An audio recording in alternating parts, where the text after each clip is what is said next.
When I picked up the phone to ask Max when his wedding would be, Lena put me on the spot with a smile that felt like ice. "Oh, we already got married yesterday. We only invited special people." Those 4 words hit me harder than I expected. Special people. For 3 years I had covered their $500 rent each month, bought every piece of furniture in their tiny apartment, filled their fridge when there was nothing to eat. I had paid for dresses and repairs and medicine. I had given until my savings, what was supposed to be comfortable retirement money, looked thin. And when the time came for the most important day of my only son's life, I wasn't even a guest. I stood in my living room holding the phone like it weighed 1,000 pounds, watching Max avoid my eyes while Lena perched on the sofa I'd bought for them. The pale pink dress I'd chosen, $200, hung in my closet with the new shoes I bought to wear to his wedding. I'd imagined myself in photos that would never include me. I'd saved $1,000 to give them as a wedding gift, called my sister in Chicago to tell her the happy news, and cleaned my house top to bottom expecting a visit afterward. In one sentence, all of that vanished. Max tried to smooth it over. "It was intimate, just the two of us and the witnesses," he said like a line he'd rehearsed. But I saw the photos on social media. Lena's parents smiling alongside the bride and groom, siblings toasting champagne, white dress and all. The dress I had helped finance with the $800 I'd wired for her personal expenses. I saw the life I'd been paying for and knew I had been kept out deliberately. A week later Lena called again. But her voice was no longer confident. It was thin, almost pleading. "Renata, the rent is overdue. The landlord says if we don't pay this week, he'll kick us out. You forgot to make the transfer." My mind raced through every transfer I had ever made for them. I had skipped dinners, canceled outings, eaten beans and rice so I could send them money. Now they called as if nothing had happened. I surprised myself by answering in a calm, flat voice. "Lena, didn't I warn you I only help special people?" The silence on the other end was so loud I could hear my own heartbeat. For the first time in years it wasn't me trembling, she was. That night I sat on my bed and cried, but not the helpless kind. Anger and humiliation carried through the tears. I thought about all the times I'd swallowed my pride for a text that never came back asking about my day, the gifts I'd bought, the emergencies that always landed at my door. I started doing the math. Rent $500 a month for 36 months, $18,000. Food and supplies say $200 a month, $7,200. Birthdays, Christmases, small presents, maybe $3,000. Lena's medical emergencies, $800. The car loan they never repaid, $2,500. The air conditioner repair, $600. The living room furniture, $1,200. The numbers added up to $33,400. $33,400 I'd taken from my husband's inheritance and my pension, money I'd saved to enjoy my later years. I felt foolish and furious all at once. The next morning I woke with something harder in me than grief. There was a cold clarity. I made coffee and for once did not reach for my phone to check for an apology. I sat at the table that had been a staging ground for surprises and calculations, and told myself it would now witness a different project. My life. At the bank, Mr. Klein, who'd processed my transfers for years, recognized me and asked what was wrong. I told him I wanted to cancel the automatic transfers and block anyone else from accessing my accounts. He looked genuinely concerned, and his concern was, strangely, more real than any worry I'd seen from Max lately. My phone buzzed without pause. "Max, Lena, Max again," so I turned it off. When I left the bank I felt lighter, as if a heavy, invisible weight had been left in that office. For the first time in years my money belonged entirely to me. That afternoon I realized they still had keys to my house. I had given them keys out of trust, imagining a future where they would look after me as I had looked after them. The moment I opened my door and saw them inside with an older man riffling through my papers, something inside me snapped. They were trespassing on my privacy, treating my documents like shared property. Max sat on my sofa with his head in his hands. Lena was pacing like a trapped animal. They introduced the stranger as Dr. Fisher, a family lawyer. They said they were worried about my mental well-being and wanted him to assess me. I didn't even shake his hand.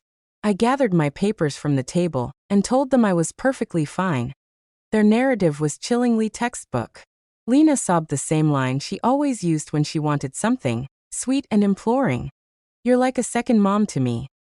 But her behavior said something different. She and Max had manufactured concern to justify stepping into my life and my accounts. When they admitted, with offhand cruelty, that everything you have will belong to us one day anyway, I realized how they'd been planning this future without me. I told them to leave. I tossed the power of attorney documents they'd brought straight into the trash. They left angry, wounded and, in Max's last words as he went out the door, threatening about my ending up alone. I answered quietly that I already was alone. And now it would be by my choice, not their neglect.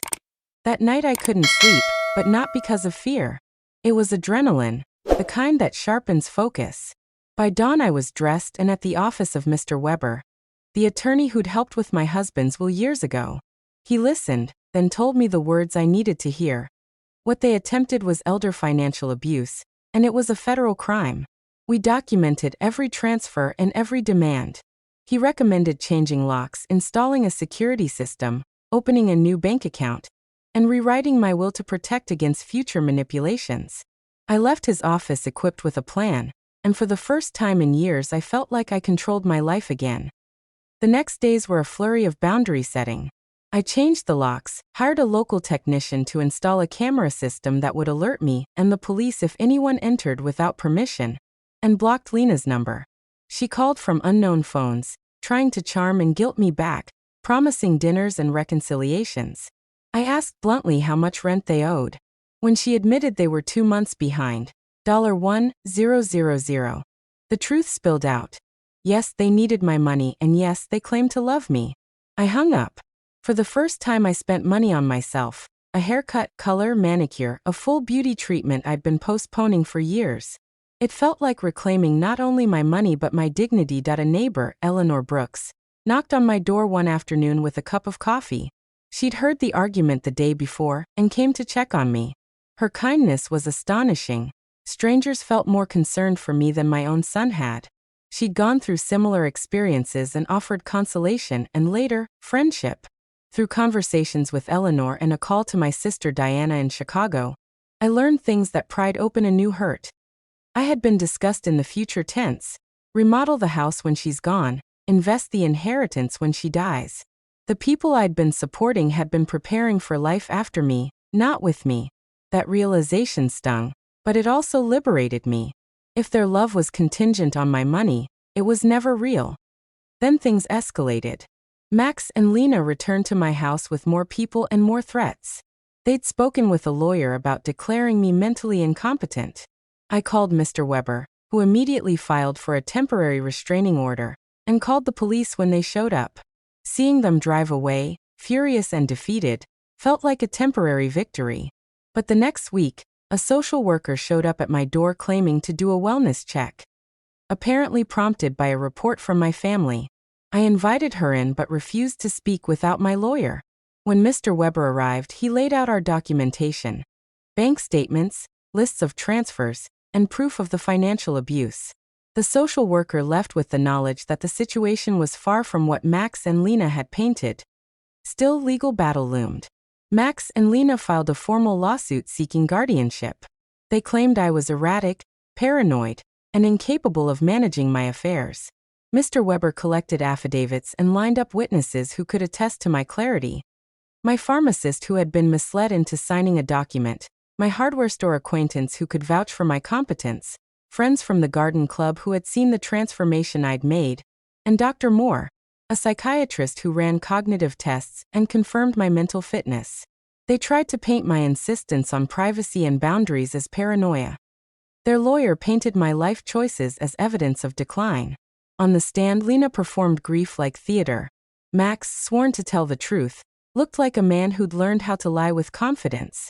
But Mr. Weber dismantled their narrative point by point.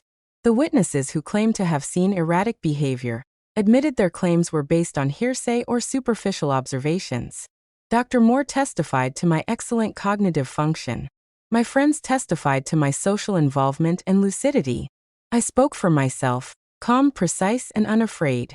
I explained why I stopped funding adult lives that treated me like an ATM, how humiliating it had been to be excluded from the wedding I'd paid for, and why taking back my finances was an act of survival, not of madness. Judge Miller deliberated while my heart fluttered. When he returned, he was firm. I was in full possession of my mental faculties, and the court found the lawsuit motivated by financial interest rather than genuine concern. The request for guardianship was denied.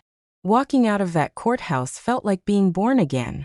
There was Lena's look of pure hatred, and Max's last glance that maybe, for the first time, contained a shred of regret. But the damage was done. That night the neighborhood women held a small celebration at my house. An honest, warm toast to the woman who had finally reclaimed herself.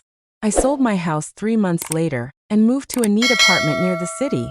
I donated half of the money I'd saved to organizations that protect the elderly from financial abuse, and with the other half I began to live the life I'd deferred. Travel, art classes, volunteering, and new friendships that I never heard from Max and Lena again. I learned through the grapevine they had to move into a smaller place, and that Lena finally took a job. Perhaps hardship taught them what my generosity never could.